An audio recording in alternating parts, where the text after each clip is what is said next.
দিল্লিতে বসে শেখ হাসিনার প্রথম ভার্চুয়াল প্রেস মিটের পর শুধু বাংলাদেশই নয়, বিশ্বব্যাপী মিডিয়াতে বাংলাদেশের সাবেক এই প্রধানমন্ত্রীর মৃত্যুদণ্ড মাথায় নিয়ে ফেরার বিষয়টি নিয়ে ব্যাপক আলোচনা হচ্ছে। কিছুদিন আগেও এই ঘোষণাটি ছিল শেখ হাসিনা বিরোধী পক্ষের কাছে এক ধরনের রাজনৈতিক স্ট্যান্ডবাজি। তবে এখন আন্তর্জাতিক বিশ্লেষকদের আলোচনার বড় বিষয় দুটি। এক, শেখ হাসিনার দেশে ফেরার এই ঘোষণা নিয়ে ভারত বাংলাদেশের সম্পর্ক কোথায় গিয়ে দাঁড়ায়, মানে শেখ হাসিনার দেশে ফেরা নিয়ে দেশ দুটির মধ্যে আসলে কোনো ধরনের সমঝোতা হচ্ছে কিনা। আর দুই, ঘোষণা অনুযায়ী দেশে ফেরার পর বাংলাদেশের পরিস্থিতি কি দাঁড়াতে পারে। শেখ হাসিনা দিল্লিতে প্রেস মিটে অংশ নেয়া এবং সেখানে সাংবাদিকদের প্রশ্নের উত্তর দেওয়ার পর বাংলাদেশের পররাষ্ট্র মন্ত্রণালয়ের পক্ষ থেকে বেশ কড়া ভাষায় বিবৃতি দেওয়া হয়েছিল। আর ভারত সরকার আগের অবস্থান পুনর্ব্যক্ত করে জানিয়েছে, বেসরকারি এই অনুষ্ঠানে শেখ হাসিনা যা বলেছেন তাতে তা সমর্থন করে না দেশটির সরকার। আন্তর্জাতিক বিশ্লেষকরা মনে করেন, সমঝোতা ছাড়া শেখ হাসিনা দেশে ফিরলে গ্রেপ্তার হতে পারেন এবং তাতে রাজনৈতিক অস্থিরতা তৈরি হবে। এই আলোচনার মধ্যে আন্তর্জাতিক সংবাদ মাধ্যম দ্য ডিপ্লোম্যাটের এক প্রতিবেদনে বলা হয়েছে, ভারত জোর করে শেখ হাসিনাকে তার দেশে ফেরত পাঠাবে না। দেশটি বাংলাদেশের সাবেক প্রধানমন্ত্রীর নিরাপত্তা নিশ্চিত করেই ফেরত পাঠাতে চায়। সেজন্য শেখ হাসিনা দেশে ফিরলে তার নিরাপত্তা নিশ্চিত করতে ভারত এ পথে কয়েকটি ইউরোপীয় দেশের সঙ্গে যোগাযোগ রাখছে বলে দাবি করা হয়েছে দ্য ডিপ্লোম্যাটের রিপোর্টে। ঢাকা কূটনৈতিক পাড়ার সূত্রগুলো বলছে, শুধু নিরাপত্তার বিষয়টি নয়, আওয়ামী লীগের কার্যক্রমের উপর নিষেধাজ্ঞার বিষয়টি নিয়ে পশ্চিমা কমপক্ষে 5টি দেশের প্রতিনিধি সংশ্লিষ্ট একাধিক পক্ষের সাথে আলোচনা করেছে। তবে সম্প্রতি প্রথমে সাকিব আল হাসান এবং পরে মহিবুল হাসান চৌধুরী নওফেলের বাসায় হামলা ও অগ্নিসংযোগের ঘটনার পর বিষয়টি নিয়ে কূটনৈতিক মহলে আবারও আলোচনা হয়েছে। বাংলাদেশের সাবেক প্রধানমন্ত্রী শেখ হাসিনা ডিসেম্বরের মধ্যে তার নিজ দেশে ফিরে আদালতে আত্মসমর্পণ করবেন, সেই কথা প্রথম জানিয়েছিলেন আন্তর্জাতিক সংবাদ মাধ্যম রয়টার্সকে গত 10 জুলাই। এরপর এপি সহ আরো কিছু বিদেশি সংবাদ মাধ্যমকে তিনি একই কথা বলেছিলেন। প্রথম দিকে শেখ হাসিনার বিরোধী পক্ষ থেকে দাবি করা হতো এটি তার রাজনৈতিক স্ট্যান্ডবাজি বা নিজ দলের নেতা কর্মীকে চাঙ্গা করতে তিনি এমন ঘোষণা দিয়েছেন। শুরুতে তিনি পাসপোর্ট বা ট্রাভেল পাস ছাড়া কিভাবে ফিরবেন এসব প্রশ্ন অনেকে তুলেছেন। তবে 5ই আগস্ট দিল্লিতে প্রথমবারের মতো প্রেস মিটে শেখ হাসিনা ভার্চুয়ালি উপস্থিত থেকে অডিও বক্তব্য দেন এবং সেখানে সাংবাদিকদের বেশ কয়েকটি প্রশ্নের উত্তর দেওয়ার পর পরিস্থিতি অনেকখানি পাল্টে গেছে। বাংলাদেশ সরকার নিষেধাজ্ঞার কারণে এই প্রেস মিট অনুষ্ঠানে তার দেওয়া বক্তব্য দেশের গণমাধ্যম প্রচার করতে পারেনি। এমনকি তিনি ইংরেজিতে বক্তব্য দেওয়া সত্ত্বেও এই লাইভ অনুষ্ঠান ব্যাপক ভাইরাল হয়েছে এবং আন্তর্জাতিক সংবাদ মাধ্যমে বড় বড় কভারেজ পেয়েছে। বাংলাদেশের পক্ষ থেকে তার এই বক্তব্য দেয়াকে ঘিরে কড়া প্রতিবাদ জানাতে বিষয়টি আন্তর্জাতিক মহলে ভারত বাংলাদেশের সম্পর্কের দৃষ্টিকোণ থেকে চুলচেরা বিশ্লেষণ করা শুরু হয়েছে। বাংলাদেশের সংবাদ মাধ্যমগুলোর পাশাপাশি আন্তর্জাতিক সংবাদ মাধ্যমগুলো শেখ হাসিনার দেশে ফেরা নিয়ে নানা ধরনের বিশ্লেষণ দাঁড় করানোর চেষ্টা করেছে। দিল্লির এই সংবাদ সম্মেলনে শেখ হাসিনার কাছে সাংবাদিকরা একাধিকবার জানতে চেয়েছিলেন তিনি ঠিক কোন তারিখে বাংলাদেশে ফিরবেন এবং এই ফেরার ব্যাপারে তার পরিকল্পনাটা কি। তিনি কোনো সুনির্দিষ্ট দিনক্ষণ না জানিয়ে বলেছেন, সময় হলে তিনি গণমাধ্যমকে জানাবেন।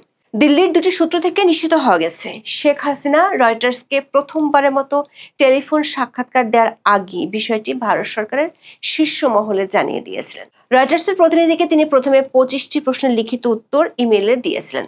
তার মধ্যে কয়েকটি প্রশ্নের উত্তরের ক্লারিফিকেশন জানতে রয়টার্সের প্রতিনিধির সাথে শেখ হাসিনার ফোনে কথা হয়েছিল। সবশেষ গত 2 বছরের মধ্যে প্রথমবারের মতো পাবলিক কোনো ফোরামে সরাসরি ভার্চুয়ালি কথা বলার মধ্য দিয়ে তিনি ডিসেম্বরে ফেরার ঘোষণাটি নিশ্চিত করেছেন। এই সংবাদ সম্মেলনটির পর আন্তর্জাতিক সংবাদ মাধ্যমগুলোতে বিশ্লেষণ চলছে মূলত শেখ হাসিনা কেন দেশে ফিরছেন আর তিনি দেশে ফিরলে বাংলাদেশে পরিস্থিতি কি দাঁড়াতে পারে তা নিয়ে। সাথে আলোচনা হচ্ছে শেখ হাসিনার দেশে ফেরার বিষয়টি এমনিতেই টানাপোড়েনের মধ্যে থাকা প্রতিবেশী দেশ ভারত ও বাংলাদেশের সম্পর্কটা শেষ পর্যন্ত কোথায় নিয়ে যায়। 6 আগস্ট বৃহস্পতিবার জাপানের প্রভাবশালী সংবাদ মাধ্যম নিক্কে এশিয়াতে বিষয়টি নিয়ে একটি প্রতিবেদন প্রকাশিত হয়েছে, যার শিরোনাম ছিল Hasina's place to written test Bangladesh India ties and political reset, যার অর্থ হলো শেখ হাসিনার ফিরে আসার অঙ্গীকার বাংলাদেশ ভারত সম্পর্ক রাজনৈতিক পুনর্গঠনের পরীক্ষা। এই প্রতিবেদনে আটলান্টিক কাউন্সিলের দক্ষিণ এশিয়া বিষয়ক মার্কিন বিশ্লেষক মাইকেল কুগেলম্যান বলেছেন, শেখ হাসিনা আদালতে নিজের বিরুদ্ধে আনা অভিযোগকে রাজনৈতিক উদ্দেশ্য প্রণোদিত বলে দাবি করেছেন। তাই তিনি আদালতে নিজের অবস্থান তুলে ধরে নিজের নাম কলঙ্ক মুক্ত করতে চাইছেন। মজার ব্যাপার হলো, এই মাইকেল কুগেলম্যান গত 30শে জুন দাবি করেছিলেন শেখ হাসিনা যে বাংলাদেশে ফিরবেন সেটি তিনি ভাবতেও পারেন না। 1 মাস পর তিনি এখন সেই অবস্থান থেকে সরে এসে চিন্তা করছেন শেখ হাসিনা ফিরলে বাংলাদেশ ও আওয়ামী লীগের কি অবস্থা হতে পারে। শেখ হাসিনার দিল্লি প্রেস মিটের আগে আন্তর্জাতিক সংবাদ মাধ্যমগুলোর বিশ্লেষণ ছিল শেখ হাসিনা আসলেই ফিরতে পারবেন কিনা এবং ফিরলে কোন প্রক্রিয়ায় ফিরবেন। আর দিল্লি প্রেস মিটের পর আলোচনা হচ্ছে তিনি ফিরলে আসলে কি হবে, আর তাতে ভারত বাংলাদেশের সম্পর্ক কোথায় গিয়ে দাঁড়াবে। আন্তর্জাতিক বিশ্লেষকদের মতে শেখ হাসিনা দেশে ফিরলেও তাৎক্ষণিকভাবে তার রাজনৈতিক কর্মকাণ্ডের সুযোগ খুব সীমিত থাকবে, তবে তার উপস্থিতি বাংলাদেশের বর্তমান রাজনৈতিক পরিস্থিতিতে উল্লেখযোগ্য প্রভাব ফেলতে পারে।